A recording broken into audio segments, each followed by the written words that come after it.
সর্ষে পমফ্রেট গরম ভাতের সাথে আমি সেই মজা করে খেলাম, তাই রেসিপিটা আপনাদের সামনেও নিয়ে আসলাম। প্রথমে আমি পমফ্রেট মাছগুলোকে এক এক করে ভালো করে ধুয়ে নিয়েছি, তারপর নুন হলুদ মাখিয়ে নিয়েছি। তারপরে সর্ষের তেলের মধ্যে আমি নুন এবং হলুদ দিয়েছি, হলুদ দিয়ে মাছগুলো ভেজেছি।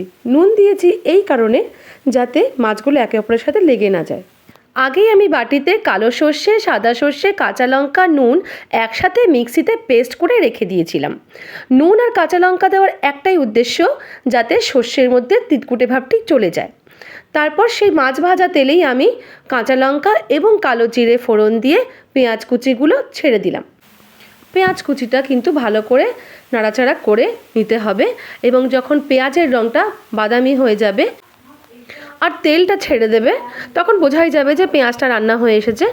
তারপরে আমি পেঁয়াজের মধ্যে আমি কিছুটা টমেটো কুচি ছেড়ে দেব। আমি একটা টমেটোই নিয়েছি, সেই টমেটো কুচি আমি ছেড়ে দেব। আর আমি পেঁয়াজ নিয়েছি 3টে, যেহেতু আমার কাছে 6 পিস পমফ্রেট মাছ ছিল। পেঁয়াজ আর টমেটো ভালো করে নাড়াচাড়া করে একটু কষিয়ে নিতে হবে। তারপরেই সর্ষের পেস্টটা ঢেলে দিতে হবে। সর্ষের পেস্টটা একটু চেখে দেখেছিলাম যে তিতকুটে ভাব আছে কি না, এক ফোঁটাও তিতকুটে ভাব নেই এবং ভীষণ টেস্টি হয়েছিল পেস্টটা, তাই আমি আর ছাঁকিনি। বাটির মধ্যে, যেই বাটিতে আমি পেস্ট রেখে দিয়েছিলাম সর্ষে, সেখানেই আমি হলুদ এবং জলটা নিয়ে একটু চামচ দিয়ে নাড়াচাড়া করে আমি কড়াইয়ের মধ্যে ঢেলে দিলাম। তারপরে একটু ভালো করে কষিয়ে কাশ্মীরি লাল মির্চ আর নুন দিতে হবে। নুনটা কিন্তু আগেই বলে রাখলাম, যখন পেস্ট করেছি নুন দিয়েছিলাম, তাই নুনটা কিন্তু আপনারা চেখে দেখবেন যে যদি মনে হয় আপনাদের নুন দিতে হবে, তাহলেই কিন্তু আপনারা নুনটা দেবেন। এরপরে পরিমাণ মতো জল দিয়ে ভালো করে কষিয়ে নিতে হবে। তারপরে মাছগুলো এক এক করে ছেড়ে দিয়েছিলাম।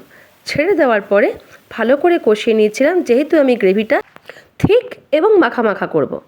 তারপরে আমি প্লেটের মধ্যে একটা মাছ নিয়ে পরিবেশন করে আপনাদের দেখালাম।